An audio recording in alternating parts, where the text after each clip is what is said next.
Respiration जो है ये हमारे बॉडी का एक फंडामेंटल लाइफ प्रोसेस है। इस प्रोसेस में हम लोग डिस्कस किए थे, जो हमारे बॉडी में फूड चला जाता है, डाइजेशन के बाद जब फूड का एब्जॉर्प्शन होता है तो वो एसिमिलेटेड फूड का ब्रेकिंग डाउन होता है।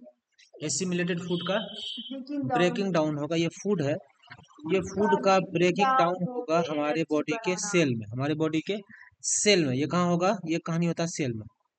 ये सेल में फूड है, इस सेल में ऑक्सीजन जाएगा, ठीक है। ऑक्सीजन जाके इस फूड का ब्रेक डाउन करेगा और इस फूड से क्या क्या निकालेगा। जब ऑक्सीजन इसके साथ मिलेगा फूड के साथ, तो इस फूड से रिलीज होगा CO2 प्लस H2O, क्योंकि फूड का मतलब है ग्लूकोज। फूड का मतलब है ग्लूकोज C6H12O6। तो कार्बन एंड इट्स कंपाउंड हम लोग पढ़े थे। जब भी फूड का कंबशन होता है, कार्बन कंपाउंड का कंबशन होता है, तो कार्बन डाइऑक्साइड और H2O निकलता है किसी भी कार्बन कंपाउंड का। ये ग्लूकोज भी एक कार्बन कंपाउंड है, 6 कार्बन एटम है, एक मॉलिक्यूल है ग्लूकोज का। ग्लूकोज के एक मॉलिक्यूल में 6 एटम ऑफ कार्बन। ये कार्बन ग्लूकोज ब्रेक डाउन होकर CO2 रिलीज करता है, H2O रिलीज करता है, प्लस यहाँ पे एनर्जी भी रिलीज करता है ATP के फॉर्म। इसी प्रोसेस को कहा जाता है रेस्पिरेशन। ये हमारे सेल में हो रहा है, लेकिन रेस्पिरेशन का फर्स्ट स्टेप नहीं। तो ये एनसीईआरटी का एक छोटा सा डेफिनेशन है, एनसीईआरटी में ही हम लोग लिखे हैं, the process of acquiring oxygen. यहाँ देखो, यहाँ from outside body and to use it in the process of break down of food source for cellular need. इस प्रोसेस को बोला जाता है रेस्पिरेशन। देखो रेस्पिरेशन का फर्स्ट स्टेप में क्या होता है, ग्लूकोज, जो ग्लूकोज कहाँ चला गया, जो ये क्या है, ग्लूकोज जो है, ग्लूकोज है 6। देखो ध्यान से, फर्स्ट स्टेप में क्या होता है, ये ग्लूकोज मेरे पास है C6H12O6। ये 6 कार्बन एटम मॉलिक्यूल। क्या है ये? 6 कार्बन एटम। एक मॉलिक्यूल में कितने हैं? तो इसका नाम क्या बोलेंगे? ग्लूकोज। नहीं, ग्लूकोज ही है। देखो ध्यान से, 6 कार्बन, 6 कार्बन, वो तो हाइड्रोकार्बन बोला जाता है। 6 कार्बन, हाइड्रोकार्बन, हाइड्रोकार्बन में वो नाम होता है जी, हाँ थोड़े होता है। 6 कार्बन हाँ भाई, एटम। हाइड्रोकार्बन क्या नाम होगा? जब हाइड्रोकार्बन रहेगा हेक्सेन बोलेंगे, हेक्सेन। यदि हाइड्रोकार्बन थोड़े है। और कैसे हाइड्रोकार्बन? हाइड्रोकार्बन में हाइड्रोजन और क्या बताए थे, कार्बन ना बताए थे। तो उसमें भी तो ये अलग, इसका स्ट्रक्चर अलग होता है। पहले सुनो ध्यान से, 6 कार्बन मॉलिक्यूल है, क्या वो तो कुछ वो मीन्स ऑक्सीजन। वहाँ नहीं मैंने हुआ ये ग्लूकोज का एक मॉलिक्यूल है जो 6 कार्बन एटम मॉलिक्यूल है, ठीक है। सबसे पहले हमारे बॉडी का जो सेल होता है, सेल का ये क्या है, न्यूक्लियस। ये वाला पार्ट है साइटोप्लाज्म, ये वाला पार्ट है cyto,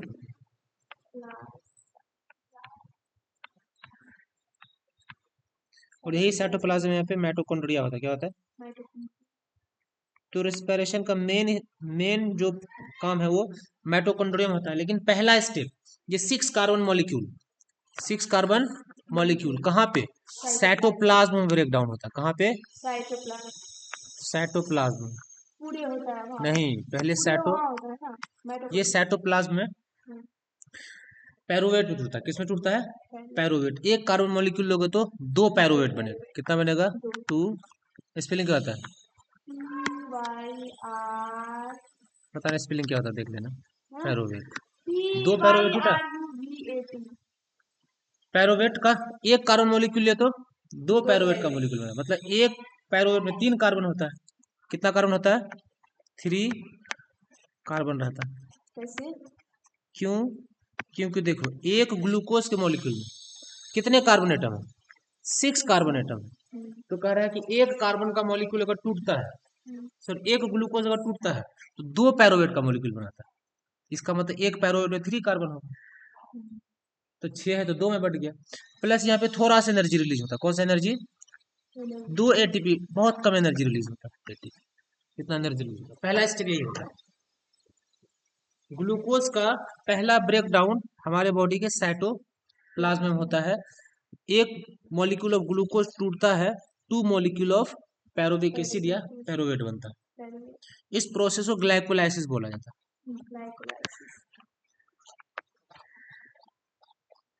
this process is called glycolysis.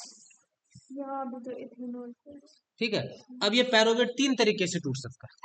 ये पैरोवेट को हम लोग क्या करते हैं, 3 तरीके से तोड़ सकते हैं। कैसे कैसे पैरोवेट को तोड़ सकते हैं? अगर एनसीईआरटी का हम लोग बुक देखें तो फर्स्ट पेज में ही देखोगे ये पैरोवेट 3 तरीके से टूटता है। देखो ध्यान से कैसे कैसे टूट सकता है। मान लो यहाँ पे मेरे पास पैरोवेट, पहला स्टेप इधर हो गया। पहला स्टेप देखो, पहला स्टेप ग्लूकोज, ये ग्लूकोज था। इस ग्लूकोज को हम लोग तोड़े किसमें, सेल में। कहाँ पे, साइटोप्लाज्म। ये साइटोप्लाज्म में गए। जैसे साइटोप्लाज्म में जाएगा किसमें टूट जाएगा, ये टूटता पैरोवेट, PYRUVAT।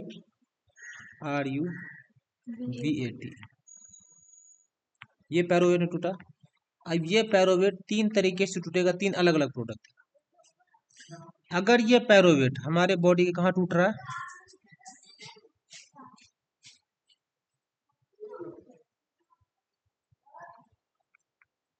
हमारे बॉडी के मसल्स में टूट रहा है। कहाँ पे, मसल्स में। ठीक है। अगर ये मसल्स में टूट रहा है तो कहाँ होगा, lack of oxygen, lack of oxygen. ठीक है। तो यहाँ पे लैक्टिक एसिड बनाता है। क्या बनाता है, लैक्टिक एसिड। और कम एनर्जी देता है, बहुत कम एनर्जी देता है। लैक्टिक एसिड प्लस थोड़ा सा एनर्जी, कम एनर्जी।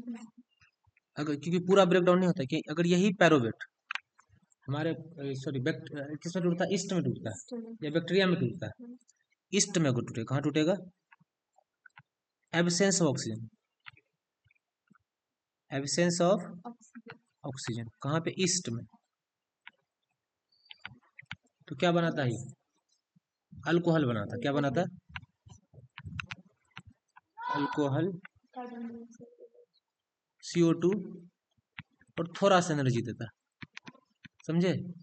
लेकिन यही पैरोवेट अगर हमारे बॉडी के माइटोकॉन्ड्रिया में टूटता है, कहाँ टूटता है, तो माइटोकॉन्ड्रिया टूटने के लिए ऑक्सीजन चाहिए, प्रेजेंस ऑफ ऑक्सीजन। और हमारे बॉडी का माइटोकॉन्ड्रिया,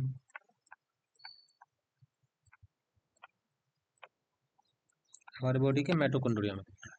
तो क्या क्या देगा ये, CO2 देगा प्लस H2O देगा और बहुत ज्यादा एनर्जी देगा। 36 कितना देता है, 34 ह्यूज ATP। समझ गए बात। तो 3 तरीके से टूट सकता है। पहला स्टेप क्या याद रखना, पहला स्टेप जो ग्लूकोज है मेरा, ये 6 कार्बन एटम मॉलिक्यूल है। ये हमारे सेल के साइटोप्लाज्म में ब्रेक डाउन होता है 3 कार्बन एटम पैरोविक एसिड, पैरोवेट में। अब ये पैरोवेट 3 तरीके से टूट सकता है। अगर हमारे मसल्स में टूट रहा है तो लैक्टिक एसिड बनाएगा। इसी लैक्टिक एसिड की वजह से हमारे मसल्स में दर्द हो जाता है। कभी कभी लोग दौड़ के आते हैं तो मसल्स में क्रैम्प हो जाता है, यही लैक्टिक एसिड की वजह से। यही पैरोवेट अगर ईस्ट में टूट रहा है, एब्सेंस ऑक्सीजन में, इसको क्या बोला जाता है, एब्सेंस ऑक्सीजन है, इसको बोलेंगे एनएरोबिक रिस्पिरेशन। यह एनएरोबिक।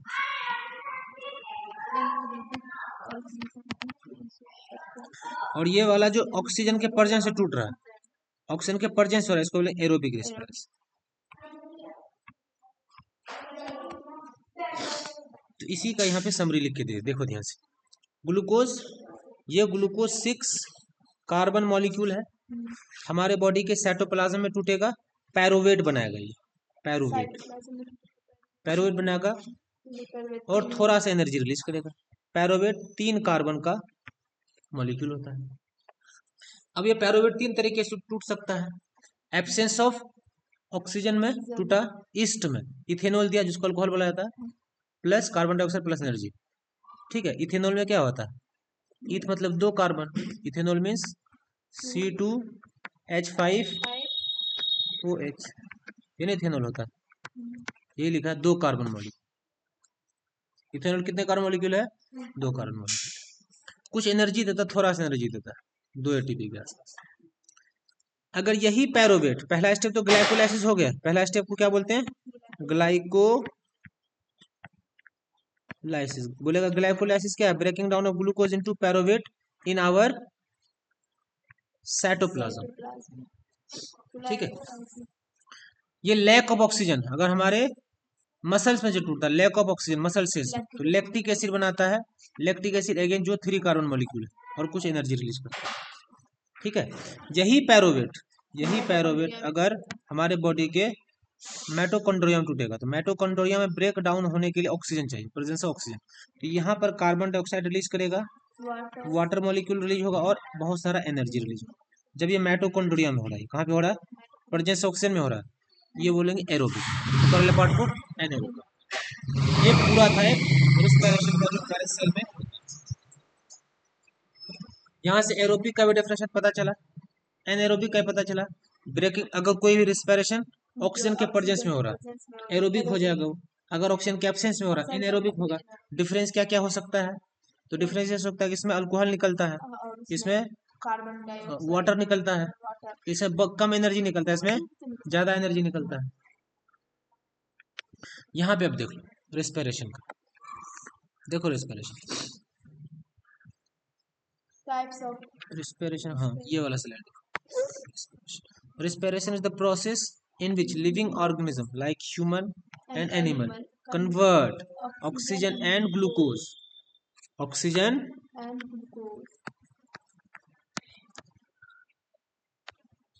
ये ग्लूकोज प्लस ऑक्सीजन इसको कन्वर्ट करता है, किसमें कन्वर्ट करता है? Into energy. किसमें कन्वर्ट करता है? जब एनर्जी में कन्वर्ट करेगा तो उस केस में कार्बन डाइऑक्साइड भी निकलता है और वाटर भी रिलीज करता है। It's the fundamental way of our cell to generate energy. Is it clear? Now the types of respiration अगर हम लोग देखें यहाँ पे, तो टाइप्स ऑफ रिस्पिरेशन 2 है। Aerobic respiration occurs in presence of oxygen converting pyruvic acid. Pyruvic acid वही पहला वाला स्टेप जो pyruvic acid into carbon dioxide, energy is released in water is formed. पहला स्टेप एरोबिक हो या एनारोबिक, ग्लाइकोलाइसिस दोनों में होता है। पहला स्टेप ग्लाइकोलाइसिस ही है, तो पैरोवेट टूटता है, पैरोविक एसिड टूटता है। एनारोबिक में क्या होगा? Occurs in absence of oxygen with pyruvic acid being converted into either ethyl alcohol और लैक्टिक एसिड। अगर ईस्ट में हो रहा है अल्कोहल बनेगा और हमारे मसल्स में हो रहा है लैक्टिक एसिड। यही लैक्टिक एसिड जब हमारे मसल्स में बहुत ज्यादा जमा हो जाता है, accumulation of lactic acid in our muscles, तो मसल क्रैम्प आता है, हम लोग को दर्द होता है। जैसे मान लो बहुत दिन बाद हम लोग कबड्डी खेलना स्टार्ट किए, अगले दिन थाई दर्द करने लगता है, मसल्स दर्द करने लगता है, due to the accumulation of lactic acid, accumulation of in our muscles. होता क्या है कि जब हम दौड़ रहे होते हैं तो हमारे मसल्स को ज्यादा एनर्जी चाहिए होता है, ऑक्सीजन का सप्लाई कम होता है, ऑक्सीजन जब पूर्ति नहीं हो पाता है तो मसल सेल्स क्या करता है? ऑक्सीजन के एब्सेंस में ही, ऑक्सीजन के एब्सेंस में पैरोविक एसिड को तोड़ना स्टार्ट कर देता है। पैरोविक एसिड को तोड़ेगा तो कंप्लीटली नहीं टूटता है, वो टूट जाता है लैक्टिक एसिड में और 2 एटीपी तो नहीं होगा दर्द। कंप्लीटली तभी टूटेगा जब ऑक्सीजन जाएगा। रिस्पिरेशन इन ह्यूमन में कैसे रिस्पिरेशन? मेन स्ट्रक्चर, अगर हम लोग अपने बॉडी मेन स्ट्रक्चर देखें तो नाक जो ये वाला इसको बोलते हैं नोस्ट्रिल। नोस्ट्रिल का ये वाला जो पाइप है, ये वाला पाइप यहाँ पे विंड पाइप, इसको ट्रेकिया बोला जाता है। फिर यहाँ पे 2 लंग्स है, इसके बारे में देख लेते हैं हम लोग। मेन स्ट्रक्चर यहाँ पे लैरिंग्स है, फेरिंग्स है, लैरिंग्स pharynx. Main structure of human respiratory system, सबसे पहले नोस्ट्रिल, नोस्ट्रिल का फेरिंग्स, फेरिंग्स का लैरिंग्स, उसके बाद ट्रेकिया, ट्रेकिया के बाद 2 पार्ट टूटता है जिसको ब्रोंची बोला जाता है, ब्रोंकी। फिर ब्रोंकी बहुत सारे ब्रोंक्यूल्स में टूट जाता है, ठीक है। फिर एक एक ब्रोंक्यूल एल्वियोली बना लेता है। क्या बना लेता है? एल्वियोली। यहाँ पे हाँ एल्वियोली, सब क्या अच्छे से पढ़ लेते।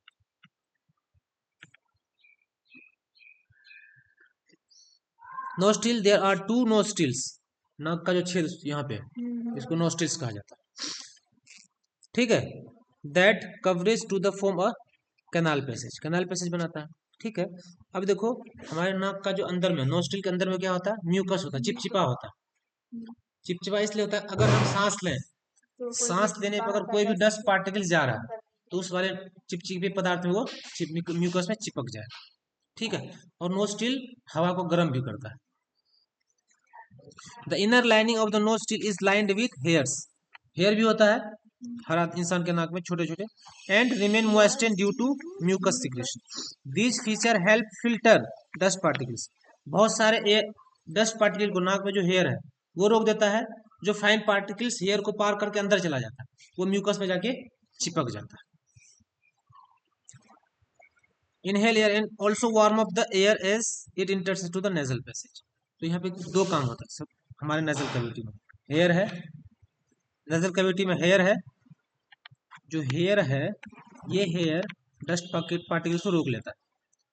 और नेजल कैविटी जो मेरा उसका वॉल जो है वो म्यूकस भरा होता है, क्या भरा होता है, ये म्यूकस डस्ट पार्टिकल को चिपका लेता है। पहला काम ये हो गया, डस्ट पार्टिकल को रोकता। दूसरा, जैसे एयर हमारे नाक में जाता है तो इस एयर को ये गर्म कर देता है। फेरिंग्स, फेरिंग्स पे आ जाओ, ये वाला पर नेजल कैविटी। लैरिंग्स के जस्ट नीचे क्या है, फेरिंग्स।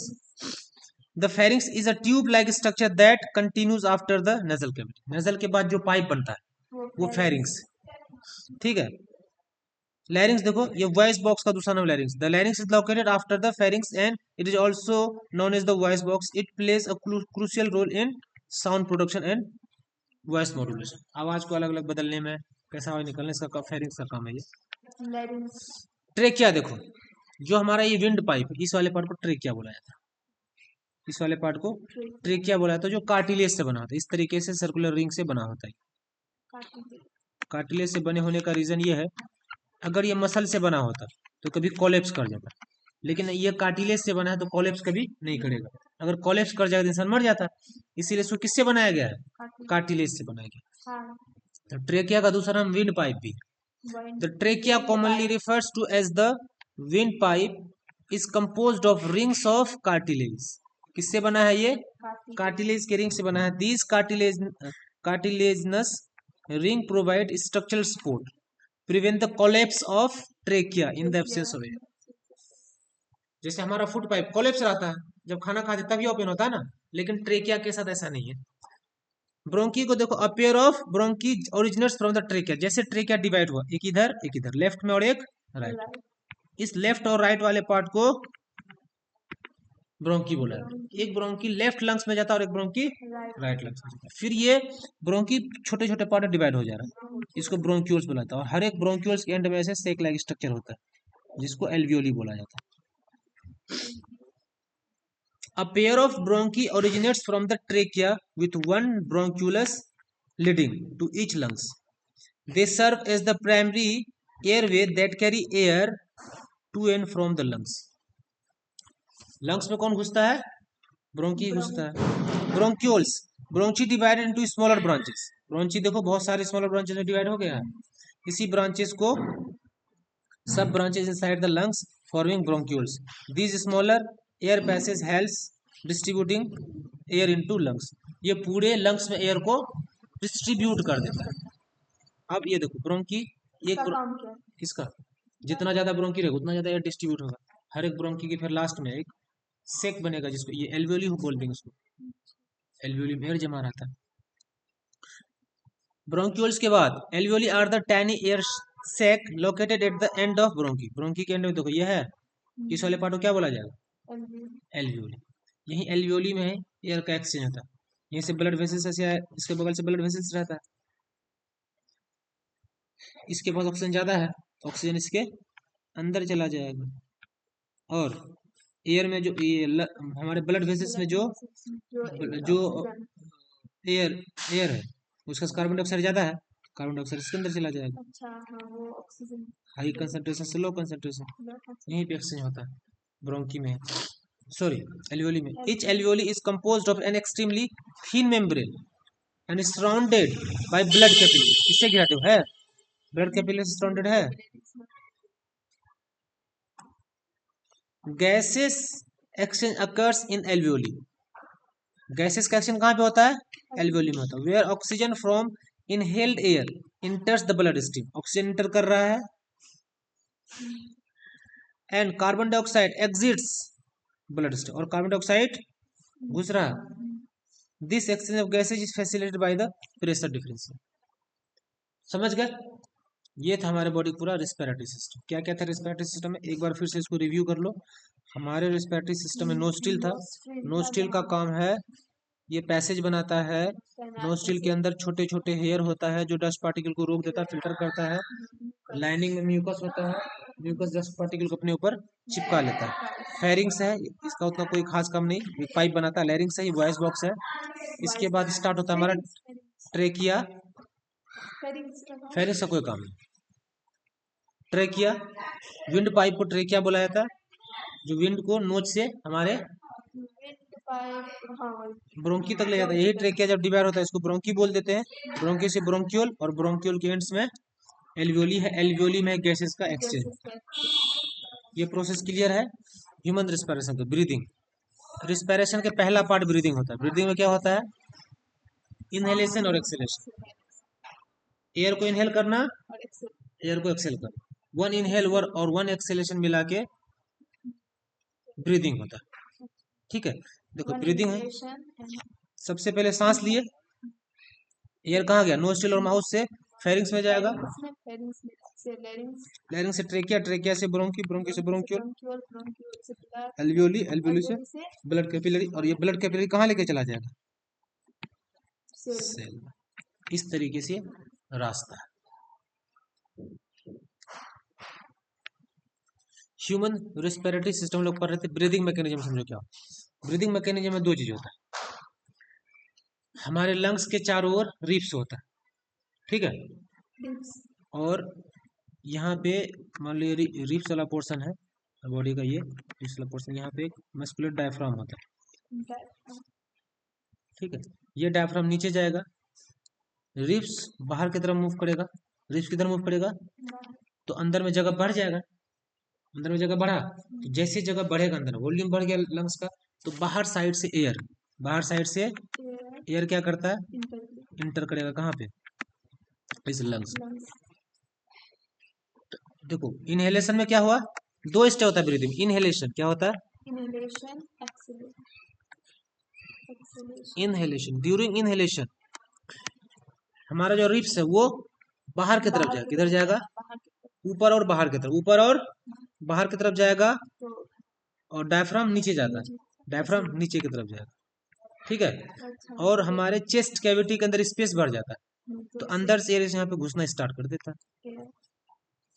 अब एक्सलेशन में क्या होगा? रिफ्ट जो है डाउनवर्ड और अंदर जाएगा, डायफ्राम ऊपर चला जाता है, डायफ्राम ऐसा हो जाता है, अंदर का जगह घट जाएगा, अंदर का जगह घटेगा तो इस पाइप से एयर बाहर निकलेगा। ये दो प्रोसेस, इनहेलेशन एक्सलेशन।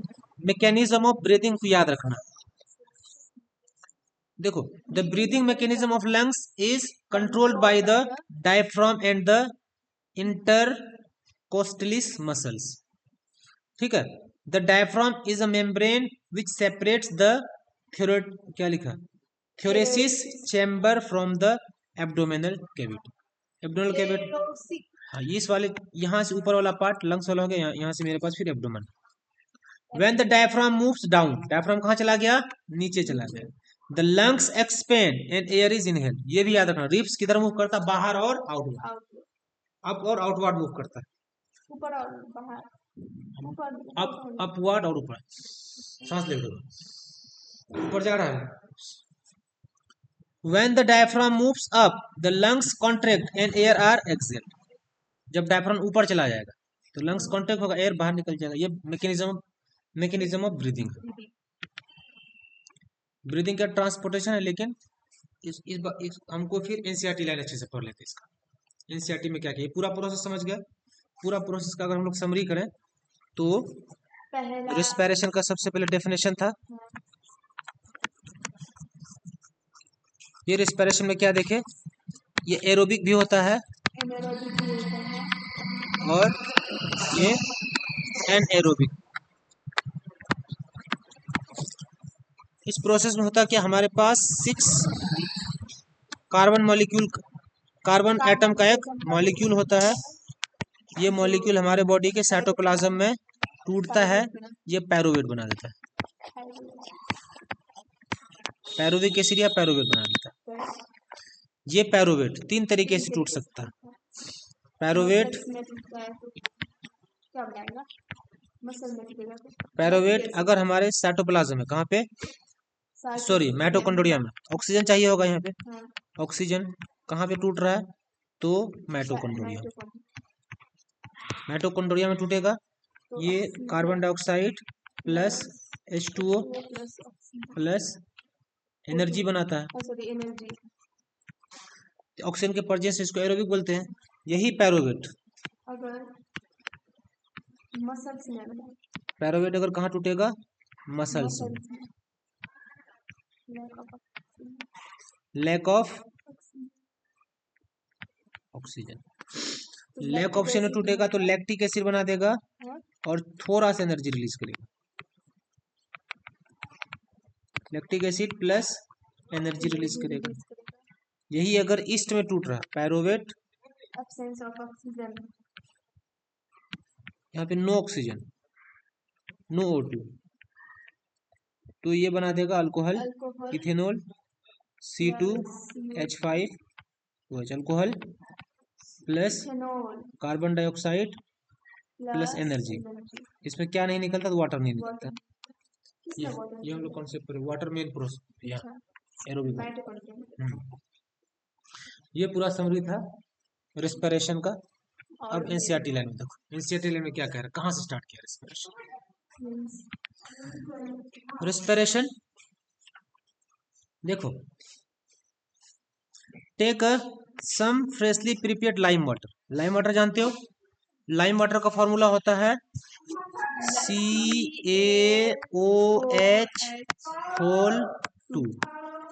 इसका मतलब अगर इस लाइम वाटर पे हम लोग कार्बन डाइऑक्साइड डाल देते, क्या डाल देते हैं, CO2, तो याद है क्या रिएक्शन क्या बन जाता है, ये मिल्की बन जाता है। मिल्की क्यों बन जाता है, due to formation of calcium carbonate. ये रिएक्शन याद है ना। ये test of carbon dioxide, carbon dioxide का टेस्ट यही है, उसको लाइम वाटर पे छोड़ दो तो लाइम वाटर को वो मिल्की कर देगा, कार्बन डाइऑक्साइड। ये कार्बन डाइऑक्साइड का टेस्ट है।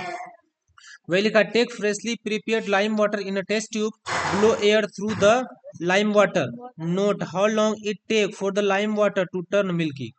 लाइम वाटर तो मिल्की होगा ही, रीजन यही है कि लाइम वाटर पे जब CO2 रिलीज कराते वो कैल्शियम कार्बोनेट बना देता है ना। Use a syringe to pass air through some fresh lime water taken in the test tube.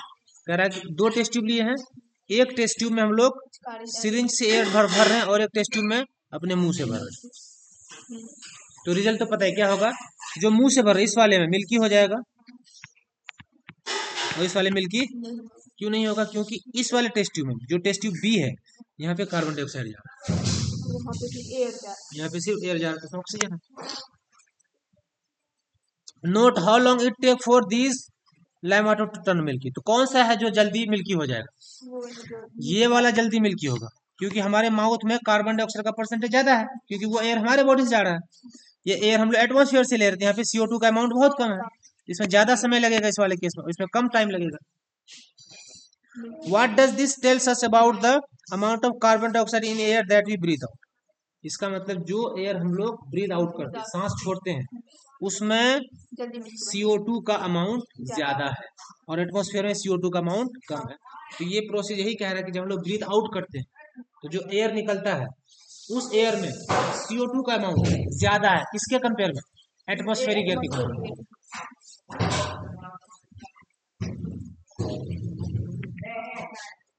अगला पैराग्राफ,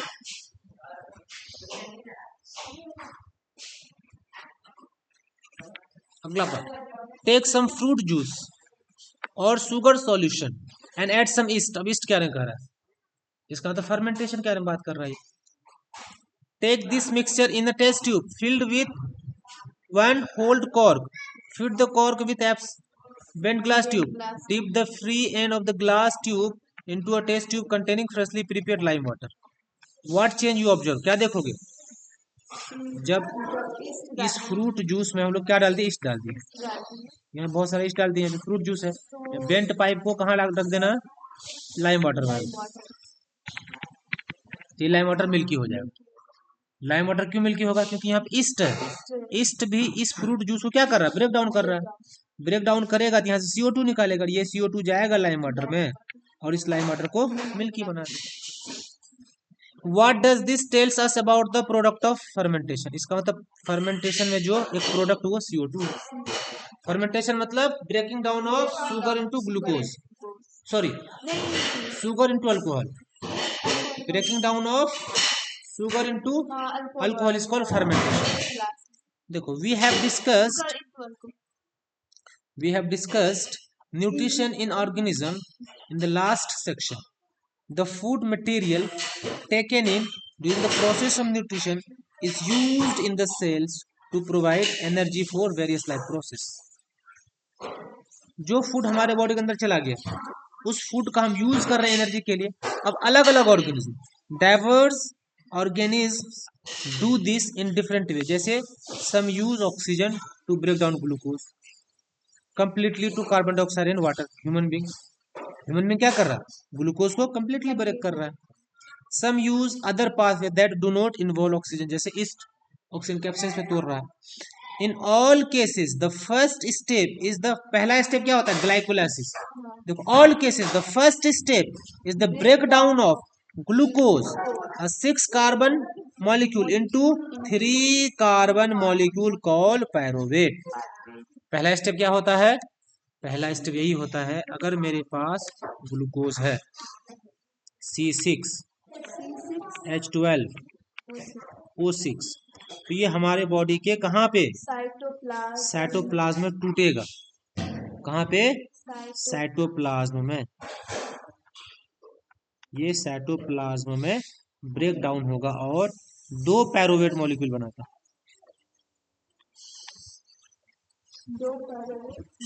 पहला स्टेप यही, इसको बोलते ग्लाइकोलाइसिस। ग्लूकोज का साइटोप्लाज्म में टूटना, पायरोवेट बना, ठीक है। प्राइवेट जेट, पहला स्टेप यही है, क्या लिखा, this process takes place in cytoplasm, ये साइटोप्लाज्म। फर्दर द पायरोवेट, अब पायरोवेट 3 तरीके से टूट सकता है। पायरोवेट कितने तरीके से, पायरोवेट में भी converted into ethanol and carbon dioxide. ये कहाँ पे होगा, ये वाला पोर्शन होता है ethanol and carbon dioxide, yeast में, ठीक है। This process takes place in yeast, कहाँ पे हो रहा है, ये ईस्ट में हो रहा है, जिसको फर्मेंटेशन कहा जाता है। दिस प्रोसेस टेक्स, अगर ऑक्सीजन नहीं रहा तो, since this process takes place in absence of oxygen, oxygen के एब्सेंस हो रहा है, इसलिए इस वाले को बोलते हैं एरोबिक रेस्पिरेशन। एरोबिक का डेफिनेशन क्लियर है, किसमें हो रहा है, ईस्ट में, एब्सेंस ऑफ ऑक्सीजन, ईस्ट, हाँ तो एनरोबिक ही तो बोलते हैं। कहाँ एरोबिक, ये एनरोबिक नहीं लिखा हुआ है। अब देखो breaking down of pyruvate using oxygen, अगर ऑक्सीजन लेके बना रहा है तो कहाँ होगा, ये हमारे बॉडी के माइटोकॉन्ड्रिया में जाए। अगर माइटोकॉन्ड्रिया में टूट रहा, ऑक्सीजन के एब्सेंस में ले रहा, इसमें देखो क्या होगा, process break up the 3 carbon pyruvate molecule to give 3 molecule of carbon dioxide. क्योंकि पायरोवेट में कितना कार्बन होता है, 3 कार्बन होता है, और कार्बन डाइऑक्साइड में 1 कार्बन होता है। एक पायरोवेट से कितना कार्बन डाइऑक्साइड निकलेगा, 3 कार्बन डाइऑक्साइड निकलेगा। The other product is water, since this process takes place in presence of oxygen, it is called aerobic respiration. समझ गए बात। The release of energy in this aerobic process is a lot greater than in aerobic process. Aerobic process में बहुत ज्यादा energy निकलता और anaerobic में कम निकलता। समटाइम ज्यादा एनर्जी चाहिए जी, इससे ज्यादा निकलता। हाँ, sometimes when there is a lack of oxygen, अगर हमारे मसल्स में लैक ऑफ ऑक्सीजन है, another pathway for the break down of pyruvate is taken. Here the pyruvate is converted into lactic acid, also a 3 carbon molecule. lactic acid में 3 carbon होता है, ठीक है. This build up lactic acid in our muscles during sudden activity, cause cramp. Cramps. हमारे body में cramps. ये 3 तरीका दे दिया है. ग्लूकोज है, साइटोप्लाज्म में पैरोवेट में टूटेगा. ये पैरोवेट 3 तरीके से टूटा. ऑप्शन ऑक्सीजन तो इथेनॉल बनाएगा, कार्बन डाइऑक्साइड बनाएगा, एनर्जी बनाएगा. यही पैरोवेट अगर लैक ऑफ ऑक्सीजन में तोड़ते हैं, लैक्टिक एसिड बनाता है, एनर्जी बनाता है. यही पैरोवेट अगर हमारे बॉडी के माइटोकॉन्ड्रिया में टूटा तो ऑक्सीजन चाहिए, कार्बन डाइऑक्साइड, वाटर और huge amount of energy. The energy release during cellular respiration is immediately used to synthesis molecule called ATP. सारे मॉलिक्यूल को क्या बना देता है? एटीपी में कन्वर्ट कर देता है, क्योंकि हमारा बॉडी एटीपी को ही पहचान पाता है. जैसे तुम्हारा बहुत सारा धन है, बहुत सारा दौलत है, अमेरिका जाओगे मार्केटिंग करने तो सारे दौलत को किस में कन्वर्ट करना पड़ेगा? डॉलर में, क्योंकि अमेरिका वाला क्या पहचानता है? डॉलर पहचानता है. तुम्हारा दौलत को नहीं पहचानेगा, किसको पहचानेगा?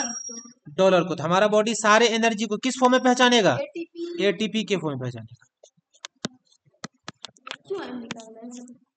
सबका अपना अपना करेंसी होता है. कोई नेपाली तुम्हारे मार्केट में नेपाली नोट लेके आया, कुछ दोगे उसको? तो क्या करेगा? तो पहचानोगे, रुपीज में कन्वर्ट करेगा. तो हमारा बॉडी किसको पहचानता है? एनर्जी को नहीं पहचानता है, एटीपी को पहचानता है. हमारा बॉडी सारे एनर्जी को एटीपी में कन्वर्ट करता है, which is used to fuel all other activity in the cell. In this process ATP is broken down, giving rise to fixed amount of energy which can derive the endothermic reaction. इसको छोड़ो, हमारे cell endothermic reaction होता है. ये पूरा process ATP से ATP बनता है, जो बनता है. Since the aerobic respiration pathway depends on oxygen, aerobic organism need to ensure that there is a sufficient intake of oxygen. ठीक है. अब एरोबिक जो रिस्पिरेशन कर रहा है, एरोबिक ऑर्गेनिज्म है, उसको ज्यादा ऑक्सीजन चाहिए, इसलिए ऐसे जगह पे रिस्पिरेशन करे जहां पे ज्यादा ऑक्सीजन हो. ठीक है. यहीं से एक बहुत इंपॉर्टेंट क्वेश्चन बनता है कि जो मछली लोग होता है अपना गिल्स को क्यों बार बार मूव करते रहता है? क्योंकि ऑक्सीजन डिसॉल्व अमाउंट ऑक्सीजन कम है वाटर में, तो जल्दी जल्दी करेगा, जल्दी जल्दी ऑक्सीजन मिलेगा उसको. We have seen that plant exchange gases through stomata. Plant कैसे एक्सचेंज करता है? स्टोमाटा के द्वारा करता है. And large intracellular space ensure that all cell are in contact with the air. Carbon dioxide and oxygen are exchange by diffusion. Diffusion से होता है. They can go into cell. The direction of diffusion depends upon the environmental condition and the requirement of the plant. At night, रात के समय में plant तो photosynthesis नहीं करता है. दिन के टाइम में प्लांट फोटोसिंथेसिस करता है, तो कार्बन डाइऑक्साइड लेके उसको यूज करेगा और ऑक्सीजन छोड़ देगा. लेकिन रात के समय फोटोसिंथेसिस तो होगा नहीं, तो सिर्फ क्या रिलीज करेगा? सिर्फ CO2 रिलीज करेगा. At night when there is no photosynthesis, अगर फोटोसिंथेसिस नहीं हो रहा, CO2 elimination is the major exchange activity going on. तो रात में प्लांट से क्या निकलेगा? CO2 निकलेगा. लेकिन दिन के टाइम में जो CO2 बना रहा है वो उस CO2 को यूज कर लेगा किसके लिए? फोटोसिंथेसिस के लिए. During the day CO2 generated during respiration is used for the photosynthesis, hence there is no CO2 release. समझ गए? Instead oxygen release is the major event during the daytime. इसलिए प्लांट दिन में ज्यादा क्या छोड़ता है? ऑक्सीजन, क्योंकि छोड़ता है CO2 भी है, उस CO2 को यूज कर लेता फोटोसिंथेसिस के लिए. लेकिन रात के टाइम में CO2 जो छोड़ता है वो यूज नहीं कर पाता है, इसलिए कहता है रात के टाइम में प्लांट के पास नहीं सोना चाहिए, क्योंकि कार्बन डाइऑक्साइड छोड़ रहा है. Animal have evolved different organ for the uptake of oxygen from the environment. कुछ नहीं होगा, दिक्कत है. Getting read of carbon dioxide produced. जो टेरिस्टेरियल एनिमल है कैन ब्रीथ ऑक्सीजन पूरा जिंदगी.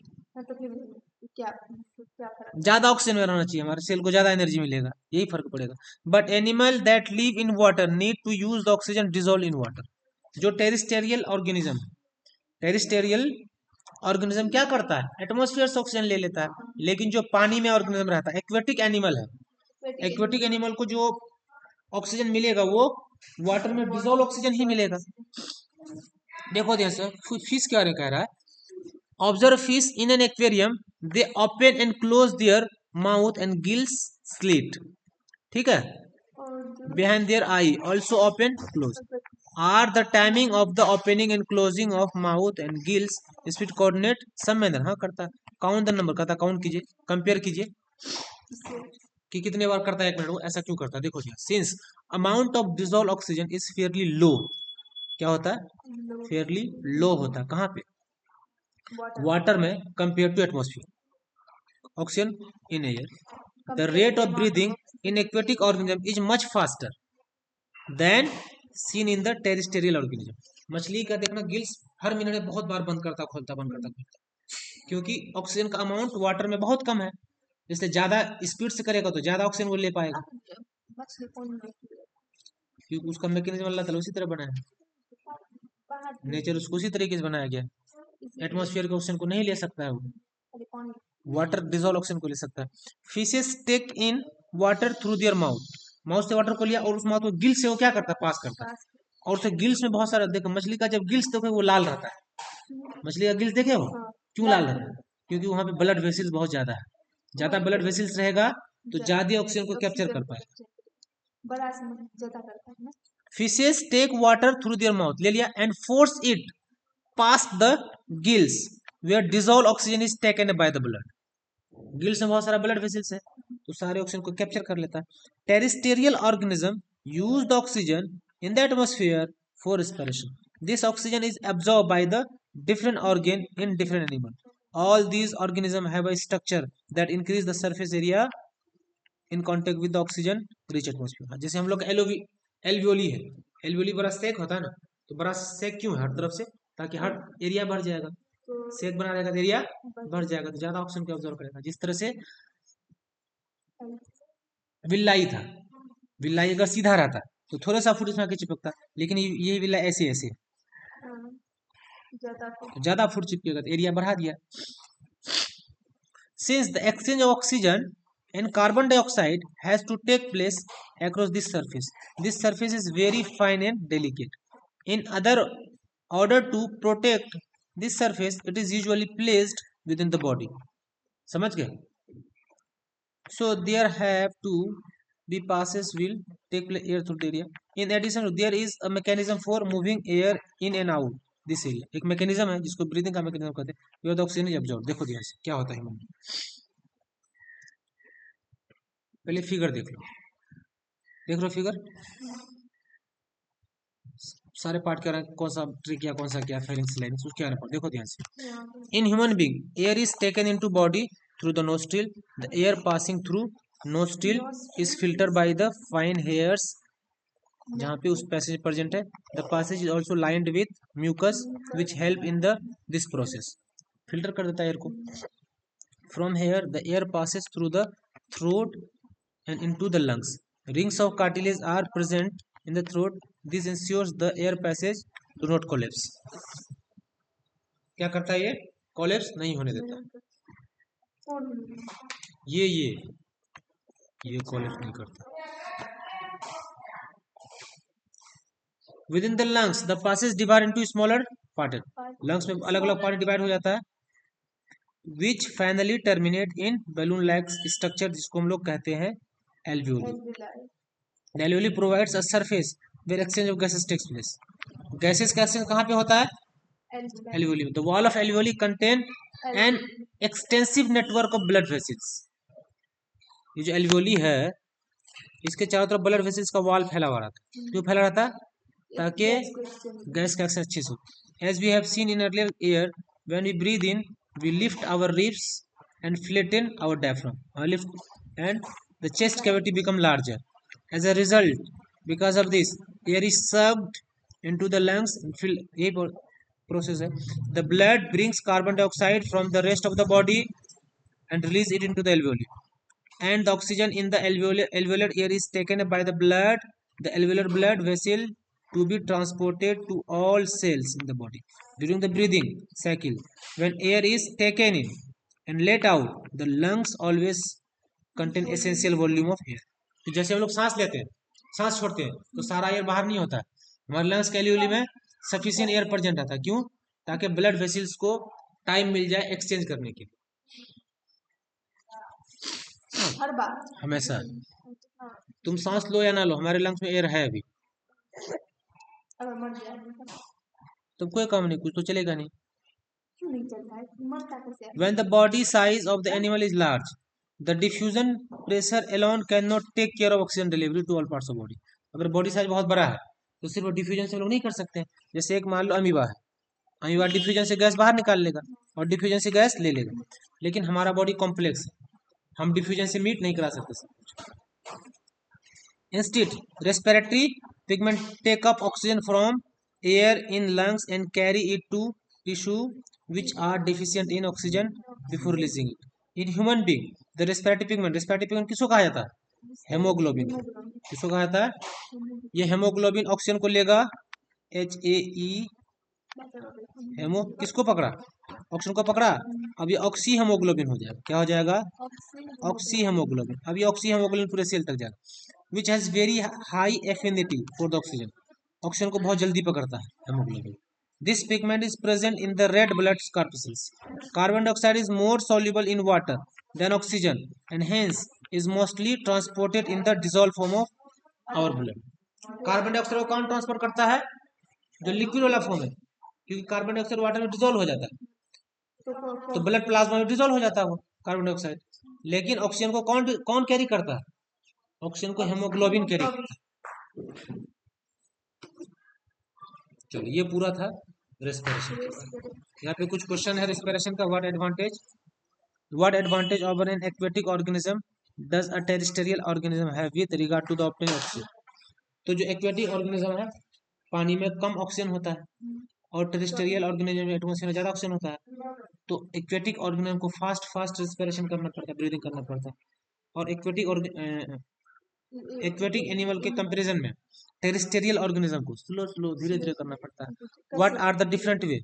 हम लोग धीरे धीरे सान लेते हैं ना, मछली तो फट लेता है, हर सेकंड में लेता है, क्योंकि वाटर में ऑक्सीजन का अमाउंट कम है एयर के respect. What are the different way in which glucose is oxidised? Energy कौन कौन सा तरीका है? तो ईस्ट में टूटता है, मसल्स में टूटता है और माइटोकॉन्ड्रिया में टूटता है। How is oxygen and carbon dioxide transported in human being? कैसे ट्रांसफर होता है? तो हमारे ब्लड्स में। How is carbon dioxide and transported in तो कार्बन डाइऑक्साइड तो डिजोल्व फॉर्म में जाता है, हमारे ब्लड के लिक्विड वाले पोर्शन डिजोल्व हो जाता है और ऑक्सीजन को ट्रांसपोर्ट करता है haemoglobin. How are the lungs design in human? कैसे? तो पूरे बारे में लिख देना। मैक्सिमाइज एरिया, तो हमारे लंग्स के एंड में एल्वियोली है जो एरिया को बड़ा कर देता है, जिससे एक्सचेंज ऑफ गैसेस आराम से हो जाता है। तो ये रेस्पिरेशन क्या रहते हैं, एनसीईआरटी लाइन ही पढ़ा दिए, स्लाइड्स एक एक इंपॉर्टेंट चीज पढ़ा दिए, कोई खास बात इसमें है नहीं। इसको अच्छे से करना, नोट बना लेना। नोट तुम्हारे पास है ना? हाँ, ये रेस्पिरेशन खत्म हुआ। अब हम लोग